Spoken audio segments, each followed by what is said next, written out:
everyone, I'm back. I'm going to read a little bit more from our book Wonderland by Barbara O'Connor. We left off last time figuring out who these characters were. So we have Mavis right here, who is new, whose mom just got a new job.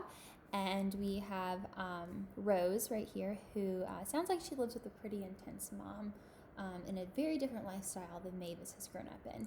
And we're assuming this is Henry based on the description of the book, but we have yet to meet him. So we're going to pick back up with Rose.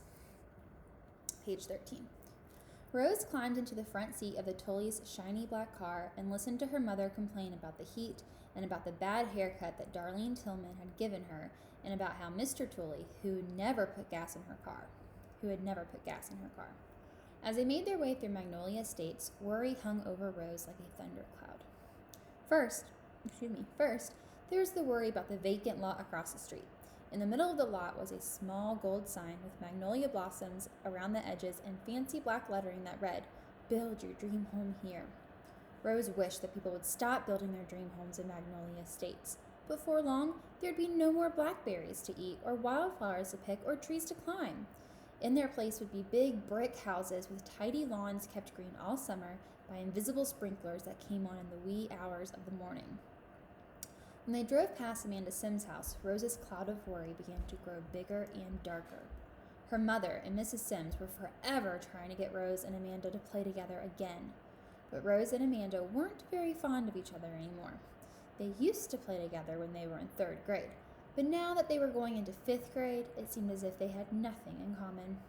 Amanda didn't like tap dancing, and Rose didn't like shopping at the mall.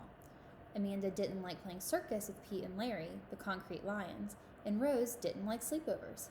But for Rose, the icing on the cake was the fact that Amanda didn't seem to like Mr. Duffy, the gatekeeper, anymore. She never actually said it, but Rose could tell. Amanda had started making faces when Mr. Duffy told stories about raising pigs in Vermont when he was young. She giggled in a not very nice way when he fell asleep at the gatehouse and delivery trucks had to honk their horns. And she rolled her eyes when he pretended to take quarters out of their ears. Now Amanda never went up to the gatehouse anymore, which was fine with Rose. When the Tullys drove past the gatehouse of Magnolia Estates, Rose's dark cloud of worry drifted down and settled over her like a blanket of sadness. Mr. Duffy had been the gatekeeper ever since the Tullys had moved there 2 years ago. He kept a log of who was allowed to come into Magnolia Estates and where they were going. A plumber for the Barclays on Dogwood Lane, the UPS man delivering packages to somebody on Rosewood Circle, some ladies playing bridge every other Wednesday at Mrs. Larson's on Camellia Drive. Mr. Duffy had a way of making Rose feel better about things. He comforted her when she didn't want to go to sleepovers in the Magnolia Estates clubhouse. He knew just the right thing to say when she felt anxious about riding the school bus, and he had never made her feel bad if she didn't take flower arranging classes or piano lessons like her mother wanted her to.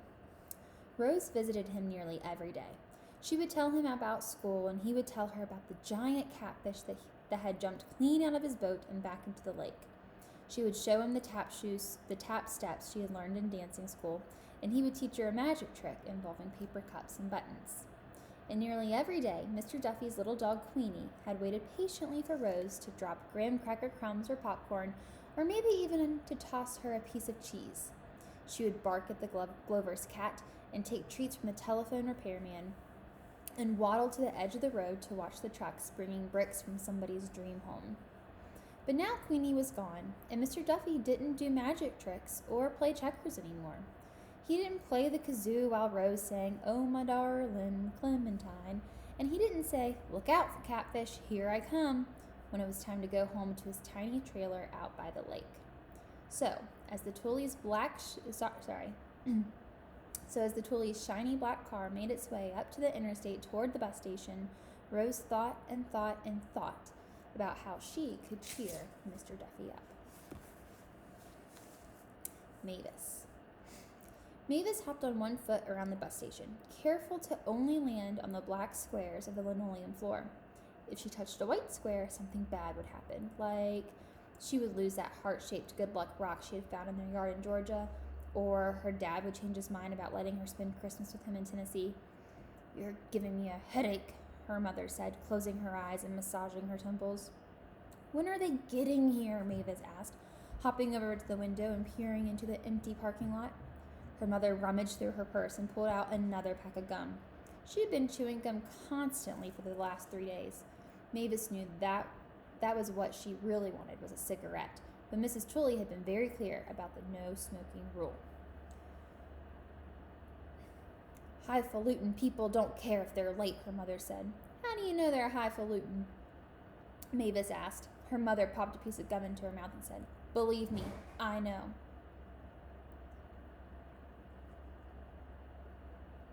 Sorry.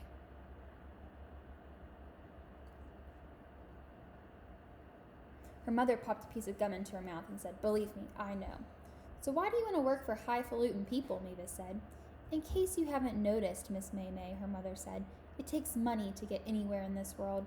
If highfalutin people want to give me money for the pleasure of changing their sheets when they're not even dirty or serving them sliced cantaloupe on china plates, I'm willing to give it a shot.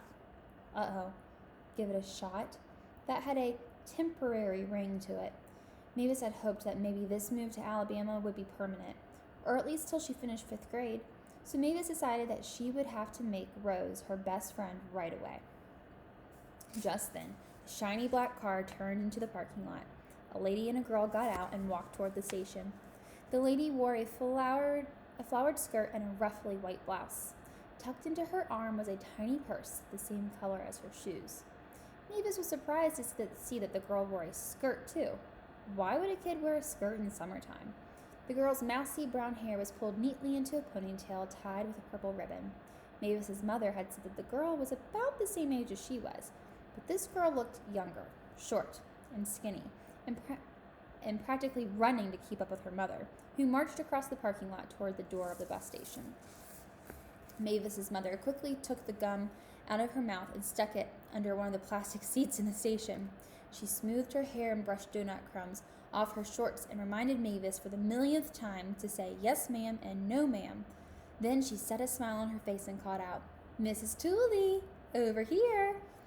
Mavis watched the highfalutin woman make her way toward them, and it didn't take a genius to see she was disappointed. Maybe it was her mother's shorts that may have been a little too short. Maybe it was Mavis's wild tangle of hair that hadn't seen a comb since they'd left Hadley yesterday afternoon. Or maybe it was the smell of greasy food and bus fumes that swirled around the dreary bus station. But whatever it was clear Mrs. Tooley was struggling to make her mouth smile as her eyes darted from Mavis to her mother to the battered suitcases at their feet. Rose. The woman tugged on her shorts and thrust her hand toward Mrs. Tooley. I'm Luann, she said. Mrs. Tooley set her mouth in a hard line and said, Mrs. Jeter seems more appropriate. I mean, under the circumstances. Well, okay, but it's Miss Jeter. Rose stood behind her mother, feeling shy as usual. She wasn't very good at meeting new people, especially in front of her mother, who would always give her a nudge and tell her what to say. For heaven's sake, Rose, she'd scold, introduce yourself. Well, okay then, Miss Jeter, Mrs. Tooley said. I hope your bus ride wasn't too bad. She gave her hair a pat and added, I imagine those buses can be pretty horrid. Miss Jeter shrugged and said, It's not like I haven't put in my time on a bus, but avoid the seats in the back where the bathrooms are, if you know what I mean. She winked at Mrs. Tooley, who cleared her throat and shifted her purse from one arm to the other. And then, much to Rose's surprise, Miss Jeter's wild-haired daughter came hopping over on one foot and said, I'm Mavis. You be my best friend, okay? Rose looked around the bus station to see if there were any other kids here. Was this girl talking to her? Best friend? In all her 10 years, she had never really had a best friend. Well, maybe one. Ida Scoggins. She had lived next door to the Tooleys in Macmillan Estates when they first moved there. She had taught Rose how to make origami frogs and let Rose walk her dog named Frenchie, who wore a sweater and once bit Monroe Tucker, the gardener. She always made Rose laugh by doing the hula hoop in the sprinkler or putting chopsticks up her nose. Then one day, Ida had painted Rose's fingernails bright red. The name of the color was Va-Va-Voom, and Rose had loved it. But Mrs. Tooley called Ida's mother, and after that, Ida didn't want to play much anymore. And then the Scoggins moved to North Carolina, and that was the end of that. And now it seemed like the other girls in Magnolia Estates only wanted to shop at the mall with Amanda Sim and weren't interested in playing games with Mr. Duffy. So when Mavis said, "You be my best friend, okay?" Rose felt a little wave of happiness work its way from her toes to the top of her head.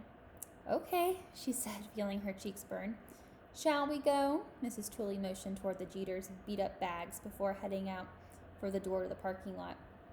Miss Jeter snatched up a duct-tape suitcase and followed her.